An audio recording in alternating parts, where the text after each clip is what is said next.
রাখালের এমন কথা শুনে হজরত ওসমান রাদিয়াল্লাহু তাআলা আনহু বললেন, হে ভাই রাখাল, তুমি প্রতিনিয়তই প্রথম সারিতে নামাজ আদায় করতে আসবে, তোমাকে কেউ বাধা দিবে না। আমি তোমাকে এর আগে কখনো দেখিনি, তোমাকে চিনি না, সেজন্যই জিজ্ঞেস করলাম। অতপর যখন ফরজ নামাজের সময় হল, মুয়াজ্জিন দাঁড়িয়ে একামত দিতে লাগলেন। এমন সময় খলিফা ওমর রাদিয়াল্লাহু তাআলা আনহু মেহরাবের পাশের দরজা দিয়ে এসে মেহরাবে ঢুকলেন এবং তিনি ইমামতি করার জন্য যখন দাঁড়ালেন, সেই রাখাল ওমরকে দেখার সঙ্গে সঙ্গে আল্লাহু আকবার ধ্বনি উচ্চারণ করলেন। রাখালের আল্লাহু আকবার ধ্বনিতে পুরো মসজিদে নববী যেন স্তম্ভিত হয়ে গেল। হজরত ওসমান রাদিয়াল্লাহু তাআলা আনহু বললেন, হে রাখাল, তুমি কেন লোকমা দিলে? লোকমা তো তখন দিতে হয় যখন ইমাম নামাজে ভুল করে।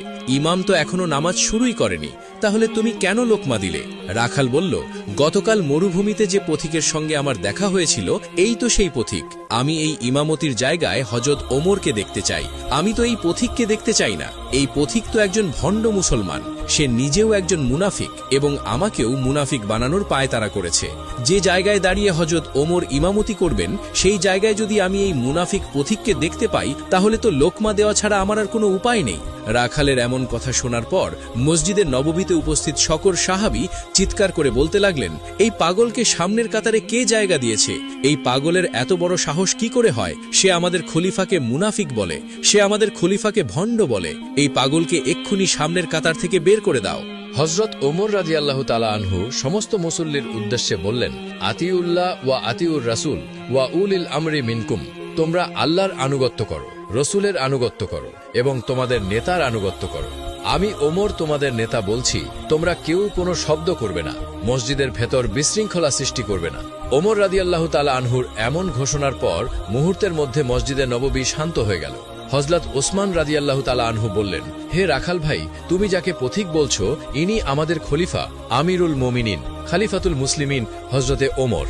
যেই ব্যক্তিকে দেখার জন্য সারা জীবন ইচ্ছা পোষণ করে এসেছেন, আর সেই ব্যক্তিকেই তিনি মুনাফিক বললেন, ভণ্ড বললেন। এমনটা ভাবতে ভাবতে রাখাল বেহুশ হয়ে পড়লেন। অতপর ওমর রাদিয়াল্লাহু তাআলা আনহু এবং কয়েকজন সাহাবী ওই রাখালের হুঁশ ফিরালেন। ওমর রাদিয়াল্লাহু তাআলা আনহু বললেন, এই রাখাল আমাকে ভণ্ড বলেছে, আমাকে মুনাফিক বলেছে এবং আমাকে তওবা পুড়িয়েছে। এই রাখালের বিচার আমি অবশ্যই করব, আগে নামাজ শেষ করি। অতঃপর মুয়াজ্জিন পুনরায় একামত দিলেন এবং ওমর রাদিয়াল্লাহু তাআলা আনহু নামাজ শুরু করলেন। নামাজের সালাম ফেরানোর পর হযরত ওমর রাদিয়াল্লাহু তাআলা আনহু উঠে এসে রাখালকে বুকের সঙ্গে জড়িয়ে ধরলেন এবং বললেন, হে রাখাল ভাই, তোমার ঈমান অনেক মজবুত।